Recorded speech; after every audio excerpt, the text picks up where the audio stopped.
मध्य प्रदेश के मंदसौर शहर में शिवना नदी के तट पर अष्टमुखी भगवान पशुपतिनाथ विराजित हैं। भगवान महादेव की इस प्रतिमा का सौंदर्य अपने आप में अनूठा है। नेपाल के पशुपतिनाथ में 4 मुख की प्रतिमा है, जबकि मंदसौर में प्रतिमा अष्टमुखी है। 19 जून 1940 को शिवना नदी के बाहर आने के बाद 21 साल तक भगवान पशुपतिनाथ की प्रतिमा नदी के तट पर ही रखी रही। एक किंवदंती यह भी है कि इस प्रतिमा को सबसे पहले स्वर्गीय उदाजी पुत्र कालूजी धोबी ने स्वप्न में देखा था। उन्होंने यह बात बाबू शिवदर्शन जी अग्रवाल को बताई। तब बाबूजी और मंदसौर के नागरिकों के द्वारा प्रतिमा को 14 जोड़ी बैलगाड़ी से महादेव घाट की ओर ले जाया गया। प्रतिमा को नदी के उस कोने से इस कोने पर जब ले जाया जा रहा था, तब एक चमत्कार हुआ। प्रतिमा जैसे नदी से दूर जाना ही नहीं चाह रही थी। जिस जगह आज प्रतिमा स्थापित है, यह वही जगह है जहां से वह हिली ही नहीं। आज उस जगह पर भगवान पशुपतिनाथ का विशालकाय मंदिर स्थापित है। उसके पश्चात 21 वर्षों तक बाबूजी ने प्रतिमा का संरक्षण व सेवा की। बाद में चैतन्य आश्रम के स्वामी प्रत्यक्षानंद महाराज ने 23 नवंबर 1961 को इसकी प्राण प्रतिष्ठा की। 27 नवंबर को मूर्ति का नामकरण पशुपतिनाथ कर दिया गया। उसके बाद भव्य मंदिर का निर्माण शुरू हुआ। प्रतिमा का इतिहास। माना जाता है कि प्रतिमा का निर्माण विक्रम संवत 575 ईस्वी में सम्राट यशोधर्मन की हुणों पर विजय के आसपास का है। संभवतः मूर्ति भंजकों से रक्षा के लिए इसे शिवना नदी में दबा दिया गया था। अनुमान के अनुसार अज्ञात कलाकार ने प्रतिमा के ऊपर के 4 मुख पूरी तरह बना दिए थे, जबकि नीचे के 4 मुख निर्माणाधीन थे। ऐसी है यह प्रतिमा। प्रतिमा के 8 मुख हैं। ऊंचाई 7.3 फीट है। इसकी गोलाई 11.3 फीट है और इसका वजन लगभग 46 क्विंटल है। प्रतिमा के 8 मुखों का नामकरण भगवान शिव के अष्ट तत्व के अनुसार है। हर मुख के भाव व जीवन काल भी अलग अलग हैं। शर्व, भव, रुद्र, उग्र, भीम, पशुपति, ईशान और अंत में महादेव। यही अष्टमूर्तियां पृथ्वी, जल, अग्नि, वायु, आकाश, यजमान सूर्य और चंद्रमा को अधिष्ठित किए हुए हैं। भगवान पशुपतिनाथ महादेव का पूर्व मुख। पूर्व मुख जीवन की बाल्यावस्था का प्रतीक है।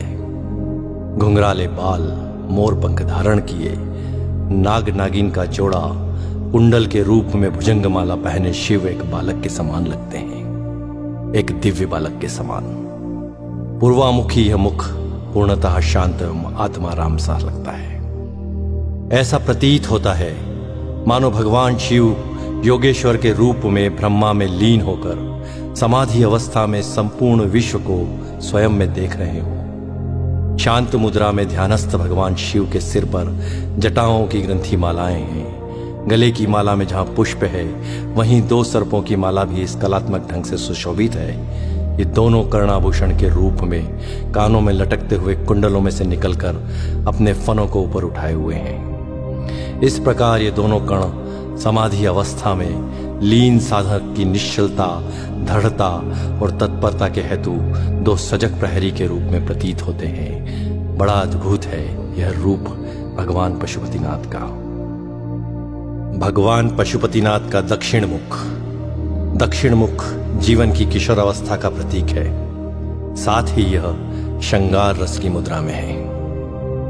दक्षिण मुख सर्वाधिक सुंदर एवं अति रमणीय है। इस मुखमंडल का श्रृंगार जिस कलात्मक श्रेणी से किया गया है, उससे ऐसा प्रतीत होता है कि श्रृंगार रस के समस्त तत्व सजीव एवं साकार हो उठे हों। अनुपम केश कलाकृति से युक्त मुकुट के मध्य में सुहाना नाग शिशु है, जो कलंगी तुर्रा जैसा है, एवं एक और चंद्र रेखा।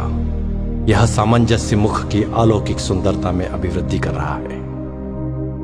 गले में लघु सर्पद्वय की माला एवं रुद्राक्ष की माला है। कानों में कमनी कुंडल हैं, नेत्रों में रस भरी मादकता है तथा मुख मुद्रा में मंद मंद मुस्कान है।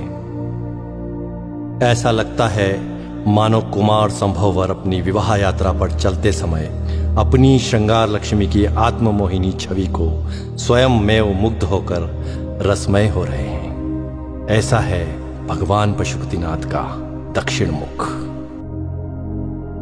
भगवान पशुपतिनाथ का पश्चिम मुख जीवन की प्रौढ़ावस्था को दर्शित करता है। यह मुख महादेव जी का रौद्र रूप भी है।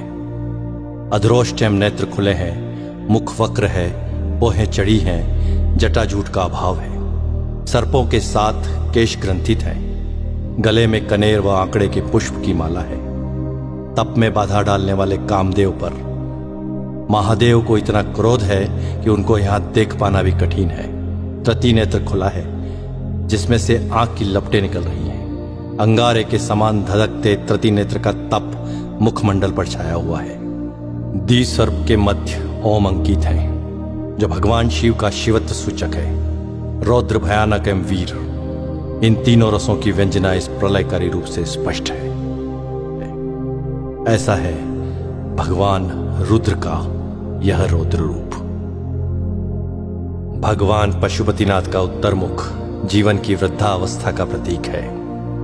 साथ ही यह हास्य और आनंद की मुद्रा में भी है। कपोल फूल है, जटाजूट प्रसाधन दर्शनीय है। गले में छोटे व बड़े मणियों की माला है। विशाल जटाजूट स्वतः ही श्रृंगार रूप में है। कर्ण कुंडल में सर्प झूल रहे हैं, अटखेलियां कर रहे हैं। मुख का वर्णन भी हास्य के अनुरूप ही है। हास्य मुद्रावश तृतीय नेत्र का आकार संकुचित है जो इस शोभा में वृद्धि कर रहा है। यहां उज्ज्वल धारियों ने शिव गंगा की धारा से श्रृंगारित किया हुआ है। ऐसा है भगवान महादेव का उत्तर मुख। एक और जहां प्रतिमा के चार मुख जीवन की चार अवस्था बाल्या, किशोर, प्रौढ़ और वृद्धावस्था को दर्शाते हैं, वहीं दूसरी ओर जीवन की चार व्यवस्थाएं धर्म, अर्थ, काम, मोक्ष को भी परिलक्षित करती है।